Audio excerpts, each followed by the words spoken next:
Economic times कहता है कि 2019 में भारत में 23.5 लाख प्रीमैच्योर डेथ्स हुआ था सिर्फ पोल्यूशन की वजह से। यूनिवर्सिटी ऑफ शिकागो का एक रिपोर्ट कहता है कि दिल्ली में रहने वालों का लाइफ एक्सपेक्टेंसी 10 साल तक कम हो रहा है, वो भी सिर्फ पोल्यूशन के वजह से। इंडो गैंजेटिक ब्रह्मपुत्र प्लेन जो दुनिया का सबसे बड़ा प्लेन लैंड है, वो आज दुनिया भर में सबसे ज्यादा दूषित जगह है। एक वक्त था जब पूरी दुनिया इसी जगह के ऊपर अपने खुशहाली के लिए आग बिछाए खड़ी थी। आज वही दुनिया इसी जगह के ऊपर उंगली उठा के खड़ी है। Welcome to unknown notebook. पिछले एपिसोड में ऑक्सीजन के बारे में हम लोग डिटेल्स में देखे हैं, लेकिन ये पहलू अधूरा रह जाएगा अगर इसी सिक्के का दूसरा हिस्से के बारे में डिस्कस नहीं करते हैं, तो मतलब पोल्यूशन के बारे में। तो आइए इस बार एक नजर डालते हैं उसी सिक्के का दूसरा पहलू, पोल्यूशन पे। As per national geographic society, कोई भी ऐसी चीज जो आसपास के वातावरण को नुकसान पहुंचाता है, अगर वो पर्यावरण में पाया जाता है तो उसे पोल्यूशन कहते हैं। अब चाहे हो आवाज यानी कि साउंड हो, या लाइट हो, या फिर एयर मतलब वायु हो। 2022 वर्ल्ड एयर क्वालिटी रिपोर्ट के हिसाब से हमारा Bharat 8th most polluted country है। साउथ ईस्ट एशिया का 15 मोस्ट पोल्यूटेड स्थानों में से 12 स्थान हमारा भारत में है। कार्बन डाइऑक्साइड से पोल्यूशन फैलता है, ये हम सभी जानते हैं, लेकिन कार्बन डाइऑक्साइड क्या सिर्फ जिम्मेदार है पोल्यूशन फैलाने के लिए? नहीं, और ना ही हम लोग कभी पूरी तरह से कार्बन को यहाँ से निकाल फेंक सकते हैं। क्यों? क्योंकि इस दुनिया का हर एक चीज जिसमें सब्सटेंस है वो कार्बन से ही बना हुआ है, यहाँ तक कि हमारा डीएनए भी। तो अगर कार्बन नहीं है तो हम और आप भी नहीं हैं। लेकिन यही कार्बन डाइऑक्साइड पृथ्वी का टेम्परेचर बढ़ाने वाला सबसे अहम ग्रीन हाउस गैस भी है। पर जैसे कि हम लोग जानते हैं कि CO2 मतलब कार्बन डाइऑक्साइड अकेला ही सिर्फ पोल्यूशन फैलाने के लिए जिम्मेदार नहीं है। नाइट्रोजन डाइऑक्साइड मतलब NO2, सल्फर डाइऑक्साइड मतलब SO2, hydrocarbons, carbon monoxide, sulphate जैसा टॉक्सिक गैसेस भी पोल्यूशन फैलाने के लिए लार्जली रिस्पॉन्सिबल है। और इन्हीं चीजों का इनविजिबल मैटर, जिसको पर्टिकुलेट मैटर बोला जाता है, आजकल यही मेजर पोल्यूटेंट में गिना जाता है। चलिए अब थोड़ा इन पोल्यूटेंट का कॉज और इफेक्ट जान लेते हैं। Nitrogen dioxide and methane. जब गर्मी और धूप के कारण नाइट्रोजन डाइऑक्साइड जो cars, power plants, industries etcetera से एटमॉस्फेयर में रिलीज होता है, वो मीथेन जैसे वोलेटाइल कंपाउंड्स के साथ रिएक्ट करता है। उससे O3 या लो लेवल ओजोन बनता है। यही ओजोन अगर पृथ्वी की सतह से 50 किलोमीटर ऊपर बनता है तो वो हमारे लिए एक UV अम्ब्रेला के तौर पे काम करता है। लेकिन यही O3 या ओजोन अगर लोअर एटमॉस्फेयर में बनता है तो वो पृथ्वी से जो हीट रेडिएट होके आउटर स्पेस में चला जाता है, उसको ट्रैप करता है और वापस पृथ्वी पे ही भेज देता है। यानी कि लोअर लेवल ओजोन से पृथ्वी का तापमान बढ़ जाता है। Sulphur dioxide. सल्फर डाइऑक्साइड सिर्फ कोल, पेट्रोल, डीजल जैसे ज्वलनशील पदार्थ का जलने से ही नहीं बनता है, बल्कि आयरन, कॉपर, जिंक जैसे मेटल का स्मेल्टिंग से भी कंसिडरेबली बनता है। इसका एक इफेक्ट तो एसिड रेन है, लेकिन जिसको लेकर WHO तक बहुत ही परेशान है, PM 2.5, वो भी सल्फर डाइऑक्साइड से ही बनता है।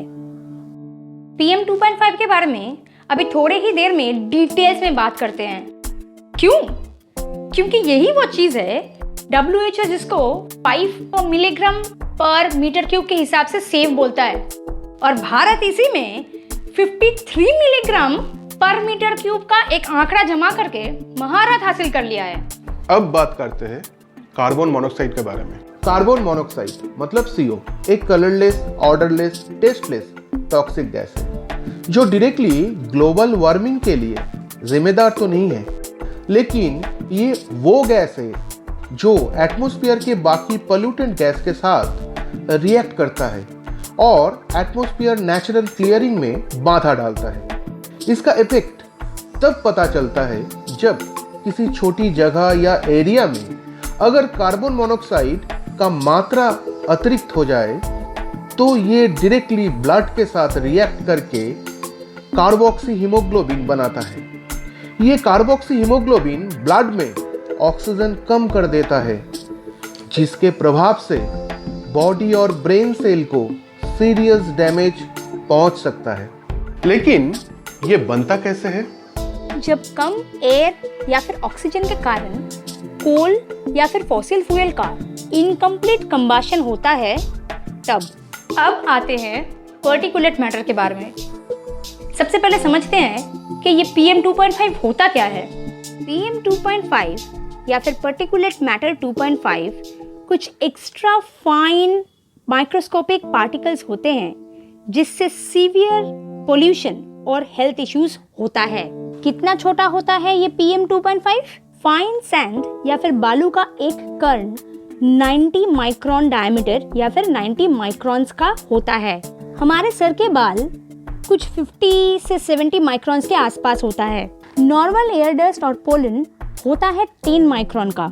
Combustion particles, organic compound metals, sulphate जैसे केमिकल कंपाउंड्स जिसका साइज 2.5 माइक्रोन्स है उसे PM 2.5 कहते हैं। और जैसे हम लोग पहले बोल चुके हैं कि PM 2.5 भारत में सेफ परसेंटेज से 10 टाइम्स एवरेज में ज़्यादा है। पिछले एपिसोड में हम लोग डिस्कस किए थे भारत का कुछ इम्पोर्टेंट शहरों के हाइपोक्सियल सिचुएशन के बारे में। अब थोड़ा सा हीट आइलैंड के बारे में समझ लेते हैं। शहरों में जब natural vegetation, dense concrete construction जैसे बड़े बड़े बिल्डिंग्स, पेवमेंट्स, रोड्स एक्सेट्रा से रिप्लेस कर दिए जाते हैं, तब हीट इन सरफेसों में पेड़ पौधे जमीन से कई ज़्यादा एब्जॉर्ब हो जाता है और नेचुरल एनवायरनमेंट से कई ज़्यादा देर तक स्टोर्ड भी रहता है। मतलब यहाँ से हीट जल्दी रेडिएट होकर बाहर नहीं जाते। ऐसी जगहों को हीट आइलैंड्स बोला जाता है। इसकी वजह से हमारे शहरों में गर्मी ज़्यादा होते हैं। इससे सिर्फ एनवायरनमेंट या हेल्थ इश्यूज ही नहीं होते हैं, बल्कि ये कंडीशन डायरेक्टली हमारी इकोनॉमी के ऊपर भी इफेक्ट करता है, क्योंकि ऐसे अनबेरेबल हीट के वजह से कूलिंग कॉस्ट और मेडिकल कॉस्ट दोनों ही बढ़ जाते हैं। हम लोग जानते हैं कि एक्सेसिव हीट और पोल्यूशन के वजह से हार्ट अटैक और स्ट्रोक जैसी चीजें बढ़ जाते हैं, लेकिन कितना? ABP लाइव के एक रिपोर्ट के अनुसार 2019 से 2022 तक 28,000 से भी ज्यादा इंसानों का डेथ भारत में सिर्फ और सिर्फ हार्ट अटैक के वजह से हुआ है। और एक दिल दहलाने वाला सच ये भी है, 2012 से 2021 तक 54% हार्ट अटैक के केसेस बढ़ गए हैं। हाँ, अब सही सुने, 54%। आइए एक नज़र अब इस ग्राफ पे डालते हैं। इस स्टडी के अनुसार CVD यानी कि कार्डियोवास्कुलर डिजीज का थर्ड मोस्ट इम्पॉर्टेंट फैक्टर है सिर्फ पोल्यूशन। अभी तो आप बोलेंगे कि चलो प्रॉब्लम तो पता चल गया, लेकिन इसका सोल्यूशन क्या है? तो चलिए अब देखते हैं कि इसका क्या क्या पॉसिबल सॉल्यूशंस हो सकता है। शहरों में जहां हीट आइलैंड्स हो रहा है वहां अगर कुछ हाई कार्बन एब्जॉर्बिंग साथ ही साथ हाई ऑक्सीजन प्रोड्यूसिंग पेड़ जैसे बनियान, पीपल, नीम लगा सकते हैं तो उससे काफ़ी हद तक इस हीट आइलैंड की समस्या से जूझा जा सकता है। इसके साथ ही साथ हमें पोल्यूशन कम करने ही होंगे।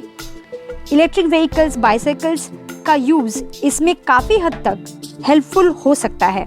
लेकिन ये भी ध्यान रखना पड़ेगा, सिर्फ इलेक्ट्रिक व्हीकल्स चलाने से पोल्यूशन कम नहीं होगा, क्योंकि पावर प्लांट तो वही चल रहे हैं। अगर पोल्यूशन घटाना है तो हम लोगों को रिन्यूएबल एनर्जी के ऊपर ज्यादा से ज्यादा जोर लगाना पड़ेगा। हम लोग रोज की जिंदगी में बहुत छोटी छोटी चीजों से बहुत बड़ा डिफरेंस ला सकते हैं। जैसे वॉशिंग मशीन में पूरा कपड़ा सुखा लेने के बजाय अगर कपड़ा हम लोग बाहर सुखा ले सकते हैं। एसी का इस्तेमाल जितना हो सके अगर कम कर सकते हैं। आखिर में ये तो है ही कि भारत को इस सिचुएशन से बाहर आने के लिए गवर्नमेंट पॉलिसीज चाहिए ही चाहिए। भारत में PM 2.5 का एनुअल स्टैंडर्ड है 40 माइक्रोग्राम पर क्यूबिक मीटर, जबकि WHO का यही स्टैंडर्ड है 5 माइक्रोग्राम पर cubic metre. Anyway, union ministry के हिसाब से भारत में कुछ 131 सिटीज ऐसे हैं जो भारत का एनुअल स्टैंडर्ड भी फॉलो नहीं कर रहा है, और चेन्नई, नासिक जैसे कुछ 20 सिटीज हैं जो इस स्टैंडर्ड को फॉलो कर रहा है। हाल ही में नेशनल क्लीन एयर प्रोग्राम अपना target 20 to 30% reduction of PM 2.5 with in 2024 को रिवाइज करके 40% रिडक्शन तक लेके आने का प्लान लिया है। टाइम लिमिट लिया है 2026 तक। कमेंट में जरूर बताइएगा आपको क्या लगता है, भारत कर लेगा अपना टारगेट पूरा? अगर आपको हमारा वीडियो अच्छा लगा तो प्लीज़ लाइक और शेयर कीजिएगा। डिफरेंट सब्जेक्ट्स के ऊपर ऐसे ही डिटेल रिपोर्ट के लिए चैनल को सब्सक्राइब कीजिएगा। लास्ट बट मोस्ट इम्पॉर्टेंटली, आप अपना कीमती वक्त निकालकर यहाँ तक वीडियो देखें, इसलिए अननोन नोटबुक की तरफ से थैंक्स फॉर वॉचिंग।